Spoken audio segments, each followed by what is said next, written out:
Të nderuar teleshikues, përshëndetje. Unë jam Erlan Qafoku dhe ky është emisioni Dekalog.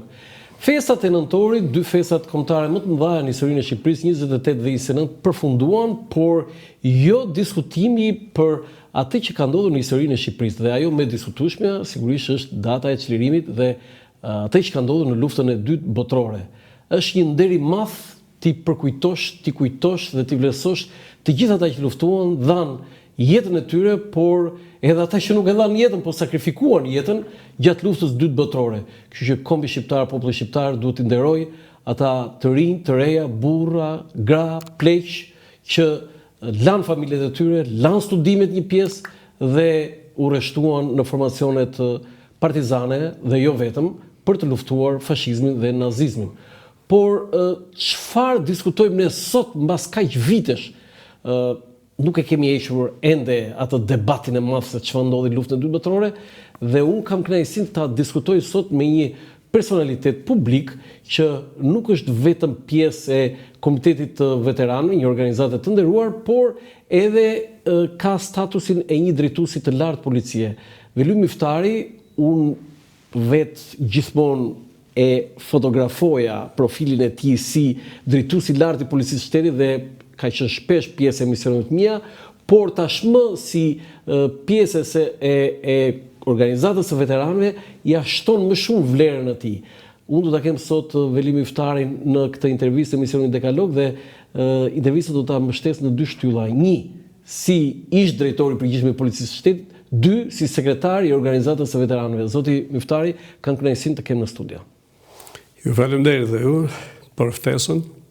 Dhe kam kënaqësi dhe unë të them që erdha në këtë vend, në këtë televizion të veçantë, sepse bën kuptohet reklam veçanërisht të pasqyrimit real të kohëve, por edhe që nga pozicioni që kam sot si sekretari i përgjithshëm i organizatës veteranëve dhe pasardhëve të lançit të popullit shqiptar deri komit, e kemi detyrim që të japim për gjithë publikun tuaj, teleshikuesit dhe veçantë, ato mendime që vërtet i vlejnë kësaj koha. Nëse do më lejosh, me që e tha dhe vetë, sapo mbyllëm festat e mëdha të nëndorit, festat e shenjta të jashtëzakonshme të popullit shqiptar, të bëj dhe unë urimin tim. Patjetër, radh parë do të uroj unë ty njëherë. Gëzuar festat, zoti Veli. Faleminderit dhe zoti Veli Myftari, gëzuar festat edhe 28-ën, jo vetëm 29-ën. Në asnjë mënyrë, jo vetëm se ndaj masi. Se më e madhe është 28-a. E para ne kemi radhësit të nëndorit, jemi disa festa, jo pak. Për shembull kemi 17 nëndorin. Që është festa e kryeqytetit tonë, të madh, kryeqytetit jo vetëm të shtetit shqiptar, por gjithë kombi shqiptar. Mund ta mbyllësh drejtorët se ju veteranë dhe mani hapur, po jo mani hapur se ju jeni aktiv, fike fare. Dhe se na ndodhe kjo. S'ka problem, nuk ka problem. Është një moment, s'ka problem. Ta ndërmend. Dhe kemi disa festa në nëndor. 17 nëndori, 26 nëndori, që është dita e ngritjes flamurit në kryeqytetin. Unë si Elbasanës do ta them edhe aty që edhe 25 nëndor në Elbasanin tim është ngritur flamuri, para se të shkojë në Vlorë. E ta ngrei më 28 i madhi Ismail Qemali bashkë me shokët dhe bashkë me të gjithë patriotët e kohës. Por mbi gjitha është festa e datës 29 nëndor kur sapo mbaruam edhe veprimet zyrtare, normale, popullore në monumentin e madh në Shqipëri, ku është një monument i jashtëzakonshëm që përpasqyron atë histori të madhe të luftës antifashiste nacionale shqiptare. Ndaj urime për gjithë organizatën tonë. Faleminderit. Po pse jo, edhe patjetër më takon edhe për gjithë pjesën tjetër. Unë skaletën e kisha të ndarë në dy pjesë që thash, e para për 29 nëndorin dhe e dyta për rendin dhe sigurinë, se ju keni qenë drejtori i përgjithshëm i policisë, por për shkak të një ngjarje që ka ndodhur dinë në Elbasan, do ta ndryshoj pak rrjedhën e skaletës. Do të bëjmë një analizë të shkurtër të asaj që ka ndodhur në Elbasan dhe pastaj do fillojmë me atë rrjedhën normale. Zoti Myftari, mbrëm në orën 20:35 në qytetin e Elbasanit ka ndodhur një ngjarje shumë e rëndë, është ekzekutuar një biznesmen i njohur në atë qytet me emrin Edmond Hyka ose Mondi Mëhalla, siç njihet, në lagjen e Min Matraxhiu. Ai qelluar me 3 pluma në kokë, me 3 pluma, 2 nga ata në kokë, sapo ka dalë nga biznesi i tij, ai ishte moshës 43 vjeç dhe të paktën sipas dhënave të para mendoj që ka pasur precedent penal me disa fusha, të paktën sipas njoftimeve të policisë. Zoti Muftari, ç'është kjo ngjarje tani? Mbritet një biznesmen shumë e rëndë ngjarje. Duke qenë dhe punoj si hershëm i policisë, edhe në ato pozicione që i dim edhe bashkë, sepse kemi pas ato marrëdhënie të mrekullueshme të kohërave, mund të them që më vjen keq. Shpreh keqardhje për atë individ, por dhe për ambientin, jetën në qytetin e Elbasanit.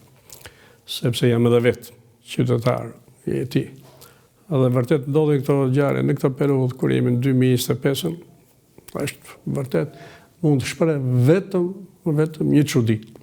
Sepse po vazhdojnë të eliminohen njerëz, sepse largimi nga jeta ose vrasja në këtë mënyrë tregon shumë gjëra, tregon patjetër në radhë parë njerë se deri ku shkojmë ne, shqiptarët, për të eliminuar njëri tjetrin. Këto ndodhin vetëm në vendet me problematikë të madhe, po e them jo vetëm në Perëndim, por sidomos në pjesën e Amerikës Latine.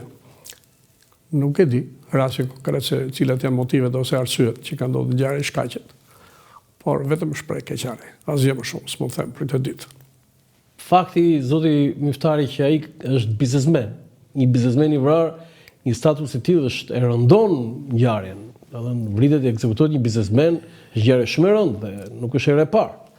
Bijem dakord për këtë pikë, që pse të ndodh tek biznesmenët që i japin, si thonë, jetës shqiptare, diçka ekonomike e tjera. Por motivet se pse është vrarë kjo, do të dalë të pasqyrohet nga vepritaria e policisë pastaj, edhe e grupit hetimor që është ngritur për këtë çështje. Letja lëm atyre të na e thonë shkakun konkret, por rënd patjetër jo aq, por rënd mund të jenë edhe ngjarje shumë të vogla, shumë aksidentale, të cilat ne nuk i kemi njohur në jetën tonë të pashme. Edhe them drejt, mbas viteve 97, që jetim bashkë, se kemi jetuar në atë periudhë dhe kemi marrë kontakte të vazhdueshme, është keqardhje të vim, thash, mbas kaq vitesh, jo pak, që të vinë edhe përsëri të ndodhet të tilla fenomene. Me që jeni qytetar i Elbasanit, e njihni këtë biznesmen? Në direkte nuk e njoh, si mbiemër e njihet, sepse ka pas lagje spajkore, i themi ne. Në lagje? Pjesa jona dhe Mahalla, mbiemër Mahalla. Mahalla, po? Ta kanë ndryshuar mbiemër, nuk e di punë tjera, po nuk e njoh. Nuk them dot gjë. As në kohën time që kam qenë me detyra në Elbasan, nuk e kam pasur në rast që ta njoh në aktivitet kriminal të tija. Nuk e ke njohur? Nuk e kam njohur, paktën unë personalisht. Unë më vonë, pas që ka ndodhur, se unë kam ikur nga Elbasan në 98. Edhe pse e kam ndjekur nga sipër, si thënë, nga pozicionet e larta, nuk di të them gjë për këtë individ. Jo, atëherë gati ka qenë 15 vjeç kur keni ikur. Pikërisht, s'ka si të them, ata janë futur në rrugë kriminale. Dhe një gjë do të ta shpreha. Policia do të jetë, patjetër jam i bindur që do të jetë në këmbë për të nxjerrë gjërat, por një këshill shoqërore. Policia do të jetë shumë më përpara në këto çështje të përplasjeve që kanë individët me njëri tjetrin, sepse sipas informacioneve kuptohet të shtypit apo të medias, del që ky ka pasur edhe konflikte, president më parshme, e tjera.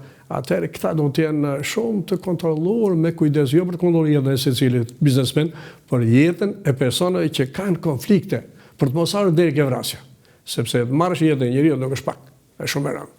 Kjo na intereson. Do të thonin që policia do të punojë për parandalimin e krimit. Parandalimin që më përpara. Jo për grumbullimin e kufovës. Të ngrej njerëz, të vërë në punë njerëzit edhe mos merren, megjithëse ka shumë detyrë sot policia që vërtet duket sikur nuk i përballon, por është reale që këtë një nga detyrat e policisë, sidomos sektorët përkatës, po t'japun sektorët e krimeve, por edhe inspektorët e zonave, njerëz që janë në terren, që do të jenë patjetër detyrën e duhur, të bëjnë të marrin informacione nga të gjitha linjat, s'po them me ç'forma, sepse këto janë njohura nga ana personale, dhe ta parandalojnë ngjarje të tilla janë të rënda shumë. Nuk bëjnë efekt as pak pozitiv si brenda vendit, por dhe jashtë vendit. Po i nxjerrim, si e thënë, imazhi jo të mirë asaj shtetit shqiptar, po edhe policisë në rast konkret. Urojmë që policia në këtë rast të gjejë autorët, se kjo na intereson të gjithë, edhe do mund të dalin motivet reale pse ka ndodhur kjo ngjarje. Për ta mbyllur këtë diskutim dhe për të filluar atë të 29 nëntorit dhe të organizatës veteranëve, është ulur numri i vrasjeve në një vit, por është rritur numri i vrasjeve mafioze, do të thënë që ekzekutohen, se ky është një lloj ekzekutimi, do të thënë i fshet, shumë i fshet, nuk është një konflikt i çastit u zon dy veta aty dhe po kjo mënyrë është